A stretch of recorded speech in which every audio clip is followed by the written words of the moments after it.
This program is brought to you by generous donations from the community and sponsored by Stifel Financial.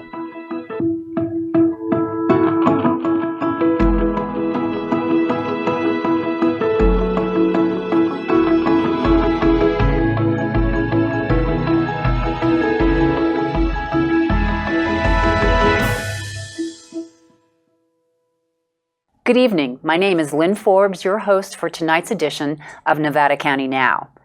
In Nevada County, the strength of our community is built by the people who quietly show up every day without fanfare, helping neighbors, supporting families, and making sure no one is left behind. Tonight, we're shining a spotlight on some of our local heroes, everyday residents whose dedication and compassion help keep Nevada County healthy, resilient, and connected. These are the people making a difference where it matters most, right here at home. Don't go away. We'll take a short sponsor break and be right back. Thank you to Stifel Financial, proudly helping individuals pursue financial goals, businesses and organizations raise and protect capital, and communities offer a higher quality of life. To learn more, visit www.stifel.com.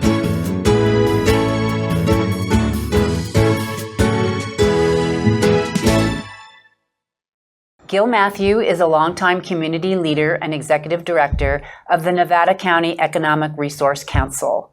Through ERC, he helps strengthen Nevada County's economy by fostering collaboration, supporting small businesses, and advancing workforce development for a resilient local future. Welcome, Gil. It's nice to have you in the studio. You've been here before. I have. Thank you very much. I know. So you're a wonderful voice for the community. Thank you so much for coming. I'm happy to be here. And of course, when you speak about my voice, somebody says it's very distinctive, Gil. Yeah, I'd know you anywhere, as they say. So, real quickly, for people who are not familiar with ERC, can you please, give an elevator pitch for the organization?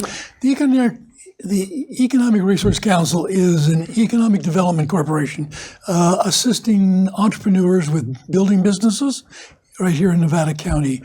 So we do a variety of things along with building businesses. We're involved in doing policy and creating opportunities for a better quality of life. That's really economic development, is a higher quality of life. So the healthier our businesses, especially our small businesses, the healthier our community in general. Is that a fair statement? Absolutely a true statement, yes. Right. The vitality of our community, and our community has a lot of vitality to it and a lot of resilience. I just did a podcast here a couple of weeks ago about the resilience and the sustainability, and Nevada County meets both of those very squarely, so we're very happy about that. Yeah, no, that's awesome. So I know you work on a lot of different projects and have a lot of dots to connect in this organization because it really is far-reaching in the community. Tell me about something that you've been working on, your organization has been working on recently. I know we talked a little bit about Bring 'em Home as an example of a project that you're pretty excited about right now. Very excited about the Bring 'em Home campaign. And that is a campaign where we reach out and stay in touch with the Nevada Union Bear River Godoti High School graduates for a period of, we will do it for 10 years. Wow. So when they're ready to start their own business, we want them to know that Nevada County is prepared to accept them back with resources. I already have space committed, so if somebody wanted to come back, open a business, I have some office space that they could have at no cost. Like an incubator type situation. Exactly. I see. Interesting and very entrepreneurial. Those are the two words I was trying to put together. Yes. Interesting and entrepreneurial. Can you give me an example of some kids that have come back who you've helped, form businesses? Well, we have one of the great examples is a company here called Ladris.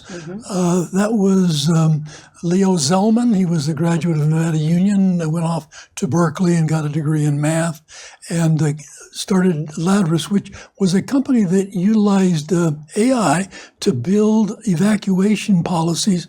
And when Nevada County has an emergency and we need to evacuate, that plan is what they have built to do that. Now, he has since moved to San Diego, unfortunately. Boo. But he was here for many years as he built that business, and so we've helped that.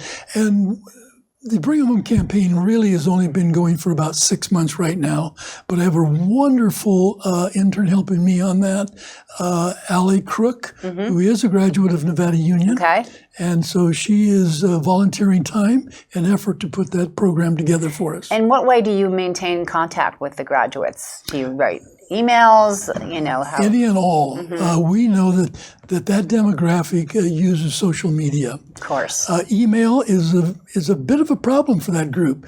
We find that they tend to change their emails frequently as they graduate from college. Yeah. We want to catch them after they've graduated from college. They've had a year or two in industry, and they're watching their boss saying, I could do that. Right. And then they get that bug.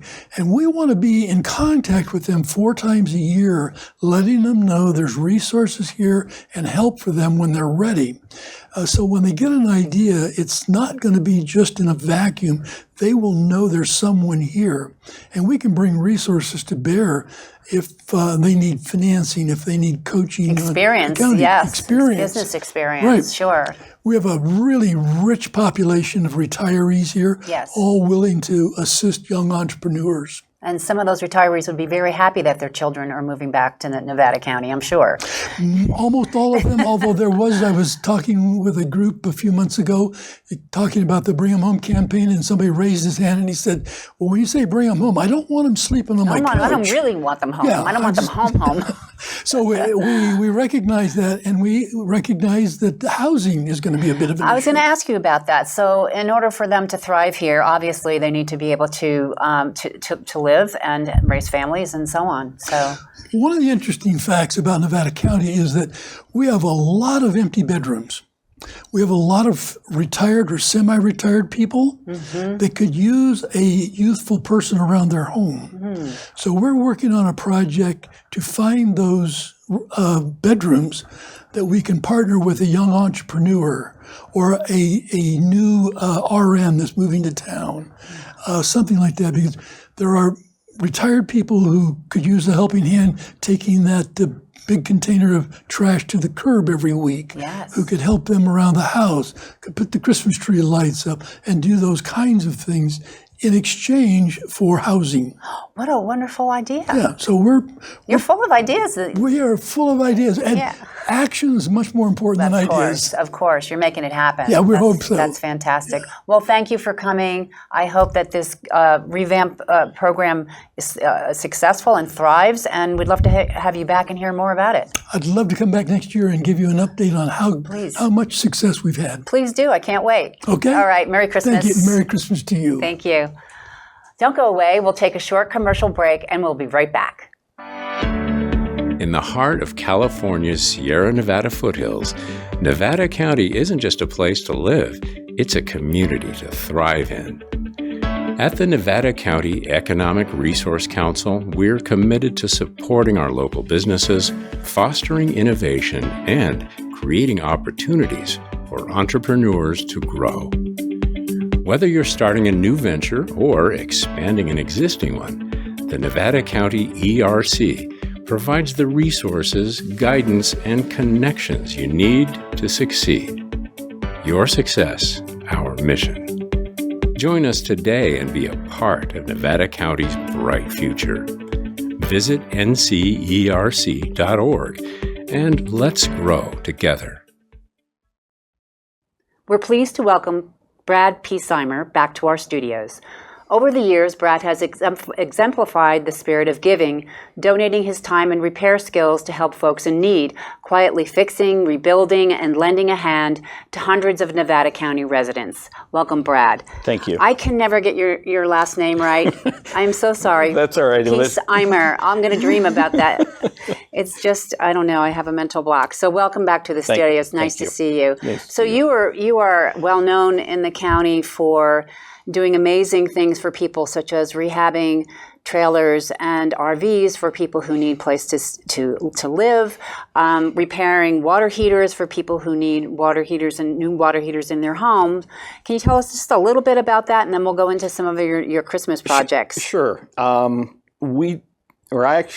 do kind of a big variety of things. I've just placed trailer number 338 in the Wow. last 9 years. It's amazing. Yeah. This one was actually a really special one. This older gentleman, kind of out near Rollins, was living in this little, really crappy trailer. It was a 1964 trailer, no insulation. The thing leaked like a sieve. One of the windows was broken, and it was really bad. I mean, it was just completely encapsulated in mold inside. Oh, geez. I found out about it on a Thursday, and 3 minutes later, I had a local family offer me a trailer. And I went out and looked at the trailer. The trailer was a nice trailer. And so I contacted the people and said, let's go take a look at it. And they came out. We spent about an hour out looking at it. And they felt it would be great. And this gentleman is 85 years old. He's alone, living in this trailer. Yeah. He's placed it on a property that has all of the facility requirements that I, as well as the current county, proposed guidelines Because there meet. are new guidelines. That's correct. And this place has all of those guidelines met. Yes. So I ended up this past Saturday towing the trailer over. I arrived on site. His trailer, I had not seen it yet. I arrived and it was actually I don't think I can use the language that I should use. Okay, but I think we understand. But it was nothing I would have even turned into a chicken coop. Yeah, aw. It was that bad. And the gentleman was in it.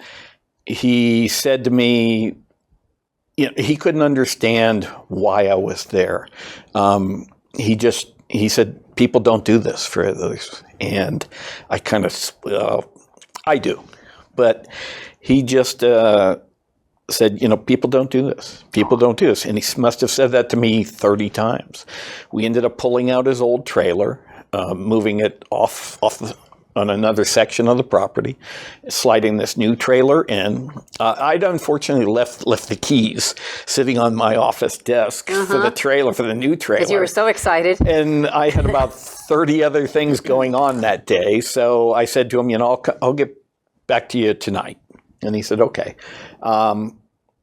This was literally in the back roads of Morocco, too. Mm-hmm. It was 3 miles down a dirt road that was a pretty bad road. Rough to get to. Mm-hmm. Yeah, so I ended up meeting with him. And again, he said to me about 10 times, why did I deserve this?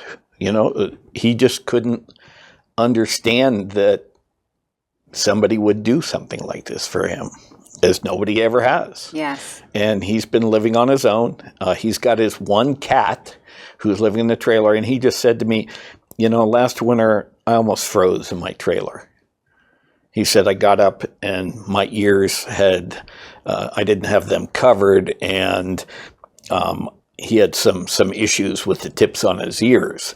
And I got him into the new trailer. We got him all situated. I'm actually going to be meeting with him today at 4:30. I've got to do all his DMV paperwork on it. But he was just very surprised still, which... Did that get to you? It does. It does. Of course. Nobody should be alone like that. And we live in a society where there are so many people doing so exceedingly well, and so many people that are doing so exceedingly bad. Yes. And I mean, I live in a middle-class household.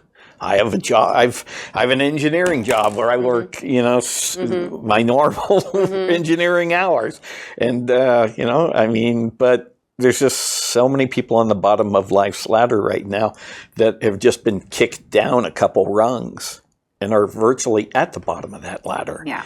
And my job is just to move people back up that ladder. Yeah, good for you. Get them up to a place where they can live reasonably, live long term.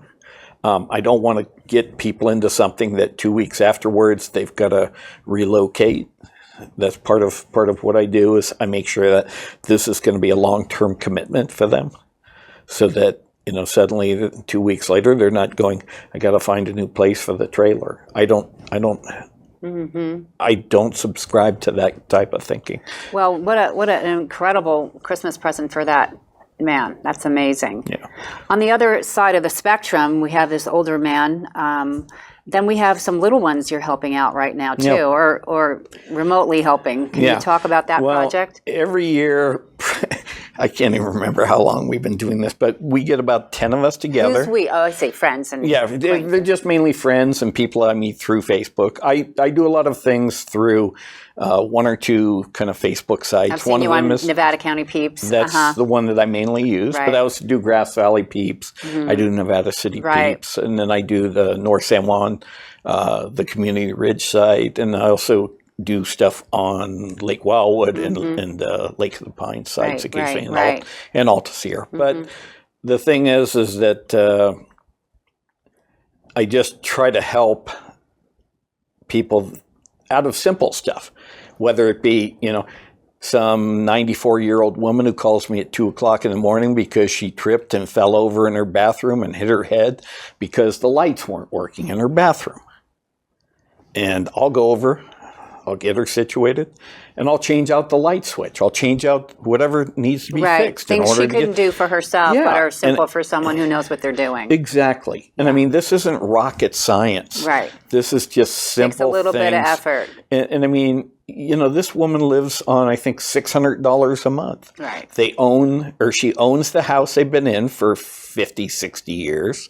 And her husband passed away a number of years ago. And, she doesn't have the money to go somewhere else. But, and I get people that take, for example, like their water heater breaks. And people can't afford a $3,000 water heater change out. It's just... And for some people, they're like going, okay, well, we just shut off all the water heater. Okay, well, the bottom of your house is all flooded now. Yeah. So we'll go over, we'll take care of getting those all situated. And then, these people are taking cold showers in the morning, which must be a wonderful thing in order to experience that many 4-letter words while having somebody take a shower. But anyway. Well, what about I'm going to move this because you're begging your mic, and I'm going to make sure people can hear all these incredible stories. So tell me about the toy project that you've been working on. The toy project, what it is we get together, about 10 of us. Sometimes it's 8, 10. But we assemble toys. And then what we do is Christmas morning, I give everybody routes. They take presents over to people's houses. I have a deal with the parents. You've got to have cookies, and you've got to allow us to make a lot of noise and wake up the kids. And we start about 5 o'clock in the morning. Aww. And what we do is we assemble all these toys, and we take them over there. We all have elf suits. I basically sewed everybody these big green felt elf suits. They're kind of fun. And so we go out and we make a lot of noise and make a lot of kids happy. Aww. And it's fun, and it's funny because I have people that say to me, hey, I'd like to help. And I'm kind of like, well, we haven't had anybody who wants to leave helping us do this. So I don't, and I can't just get too many people. No. Well, it's interesting that you're working on both of the spectrum, the age spectrum. You have the older people you're helping who really do need these big and small things. I mean, the rehousing that older man in an RV is not a small thing, but the light switch is something that you can easily do. So that's just lovely. Thank you for all the work you do for people. I just can't even imagine the reaction you must get. But most importantly, thank you for your big heart. That's an inspiration, and I hope other people are taking that inspiration to heart as well. Oh, Merry Christmas. Merry Christmas to you. Thanks, Brad. Thank you. Don't go away. We'll take a short commercial break, and we'll be right back.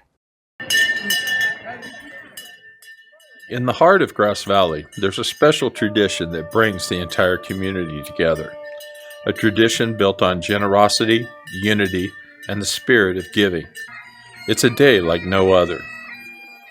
Today's Donation Day Parade has one simple idea: to create an event where people could help those in need. The heartwarming spectacle of color, music, and joy, where locals come together to support a meaningful cause. This tradition dates back to 1873, where rumor has it that a local resident was concerned about seeing children walking on the streets without a lunch or other important life-sustaining items. That was mainly due to the shutting down of the mines. Today, thousands march through the downtown streets of Grass Valley for a day of fun, but it's also a day of purpose. Every donation made during the parade helps make a real difference in the lives of neighbors and friends. The Donation Day Parade is a reminder of what we can accomplish when we work together. It's a celebration of kindness, compassion, and the powerful impact of a community that cares. So, whether you're marching, watching, or donating, join us in keeping this tradition alive. Let's come together and make a lasting impact in Grass Valley. We have a very special treat today, and that is not Santa, but Ramona Howard, Executive Director and Chairman of the Board of Nevada County Media. Welcome, Ramona. This is like unheard of. Is there any footage of you on camera? I don't know. I think once during the pandemic. Oh. I thought, yeah. Okay. And I immediately deleted it. Okay. I know this isn't your comfort zone, but so what? No.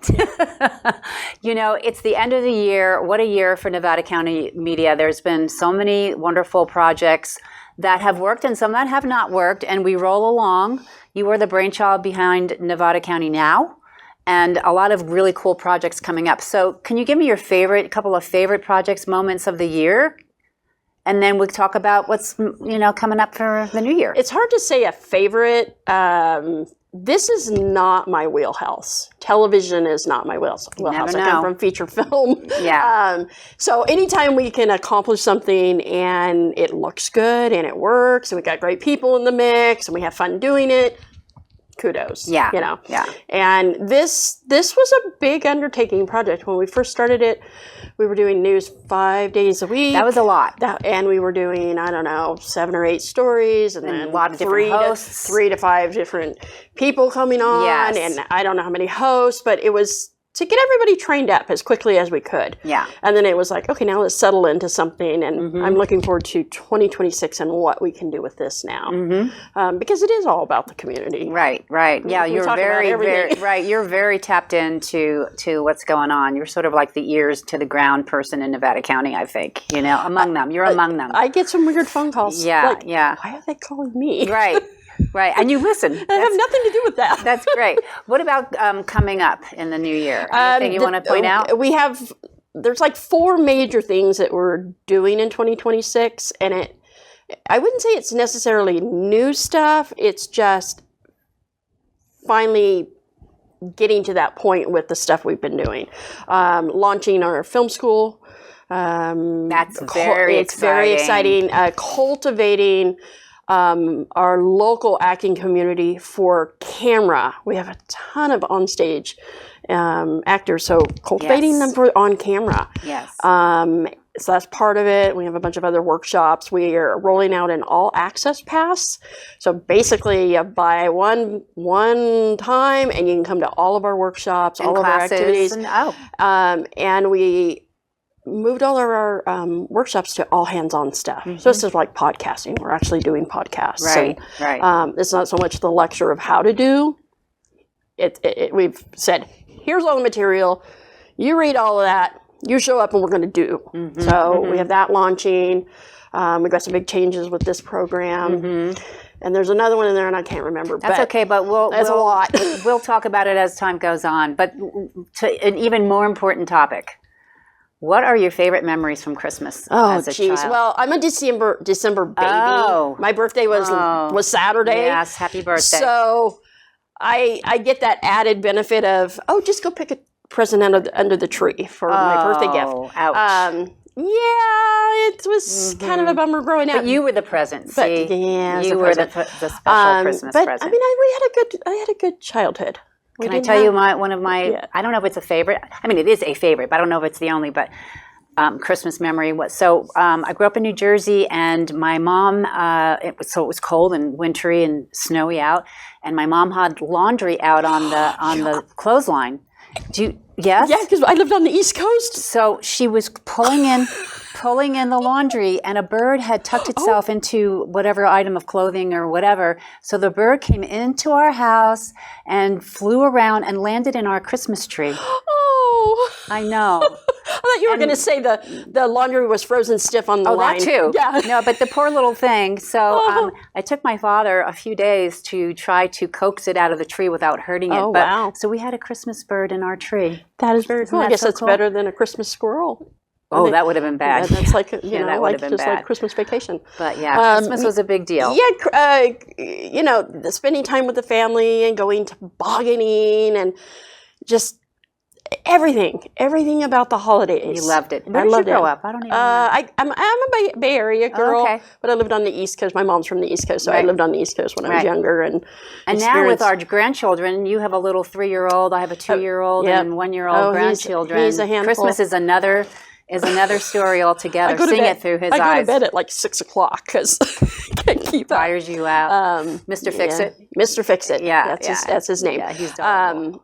But yeah, growing up, I mean, we didn't have a ton of money, but what we did have, we had a few key toys. We were talking about toys earlier about, the ballerina doll. Yes. And yes. The Operation. The game ours Operation. In our house was Rock'em Sock'em Robots. Oh, I love that. I was terrible at it, but I really loved it. I grew up with 3 brothers, so it was like, we quickly went from the actual game to punching each other. I think one year we all got boxing gloves. Oh my gosh. Yeah. Wow, your parents were brave. Oh, they were, they were something. Well, I hope we have many more memories like that in the years to come, especially with our new little ones. So Merry Christmas to you, Ramona. Thank you. And we'll see you all next year, folks. Thank you for coming, and thank you for supporting Nevada County Now and Nevada County Media. And we'll see you next year. Good night.